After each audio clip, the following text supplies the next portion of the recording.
Saya juga tidak benci dengan semua orang yang sudah bilang sama saya apapun itu, even teman baik saya sendiri.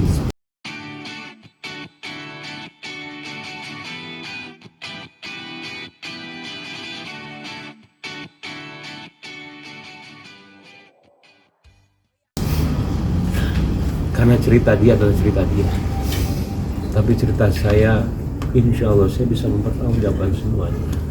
Dan saya yakin apapun yang terjadi ke depannya, saya sama pengacara saya, ya kita sudah siap apa yang terjadi.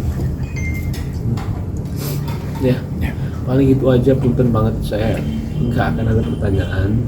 Saya tahu kemana-mana. Sekali lagi maaf buat semua wartawan. Ya, udah itu aja sih. Bang, tapi masih tinggal di satu rumah nggak bang? Tidak ada besar rumah. Anak-anak gimana, Mas Baim? Posisinya kan seperti apa? Sebenarnya kalian tinggal lihat anak-anaknya sih. Saya tuh orangnya tidak pernah berpura-pura dalam apapun ya. Nggak pernah sama sekali. Jadi tinggal lihat anaknya aja. Kalau saya kan kalau bicara sekarang gini, takutnya nanti rame lagi, apalagi buat apa, makanya saya takut mau pertanyaan. Makanya anak sering dibawa kerja segala macam. Iya, anak satu lagi, waktu kemarin ada rame umroh nggak bilang. Iya. Saya tuh kadang-kadang mulut saya tuh udah mau ngomong, cuman saya takut salah. Cuman saya juga bukan, saya orang yang tidak mau dibilang klarifikasi, Pak. Ada kocetnya yang sebelumnya bilang, maka dari itu gua bilang gua umroh ke laki-laki yang kemarin. Kalau yang kemarinnya, buat saya ketika dia bilang aku mau umroh ya, dan itu paling 5 hari atau 7 hari sebelum minta izin, itu adalah boleh nggak kalau misalkan aku umroh. Masih saya bilang nggak mungkin. Dan waktu itu juga saya posisinya itu lagi mau roadshow untuk Lembayung, makanya sekalian lihat saya selalu bawa anak kemana-mana.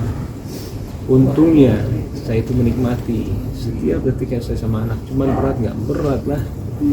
Belum lagi omongan orang, mau ngomong apa, mau dikira apa, enggak. Emang tiap saat susah banget. Mau dia ketawa.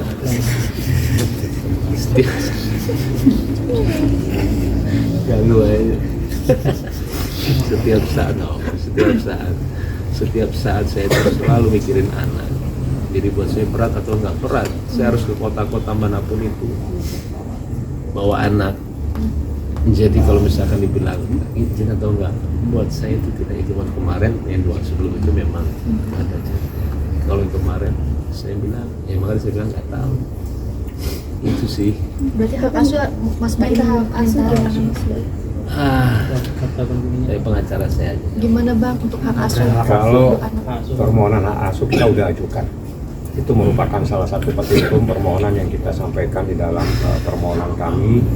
Alasannya ada 26 item persoalan yang kami sampaikan secara mendetail, dan permohonannya adalah juga terkait dengan hadona anak yang di bawah umur, dengan persoalan-persoalan yang kita sampaikan. Ini bukan hal yang mudah diambil keputusan, cukup berat, tapi ini yang terbaik dan harus dilakukan di saat sekian tahun harus mengalami penderitaan yang luar biasa. Tidak gampang seseorang laki-laki mengalami keadaan seperti ini. 1 tahun bukan waktu yang cepat, lama sekali dia harus menderita. Tidak sanggup, akhirnya pengadilan diserahkan persoalan ini ke pengadilan, seperti itu. Tapi sikap Paula sendiri saat digugat cerai sama kamu gimana? Anda tanya ke Paula. Mungkin ngobrol gitu sama Bang Bahmi, perselingkuhannya sejauh mana? Terus ada melanggar hukum pernikahan nggak sih Bang?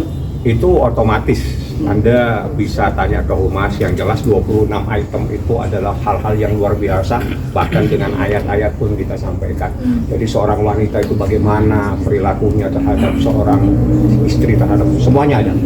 Dalil-dalilnya juga bukan hanya KUH bukan hanya undang-undang perkawinan, termasuk kompilasi hukum Islam, termasuk ada beberapa hadis kita sampaikan. Bagaimana sikap seorang istri terhadap suaminya? Itu semuanya secara mendetail kita sampaikan. Detik kami sampaikan, kejadian tahun ini dan tahun-tahun kita sampaikan. Seperti itu. Ini hal yang berat.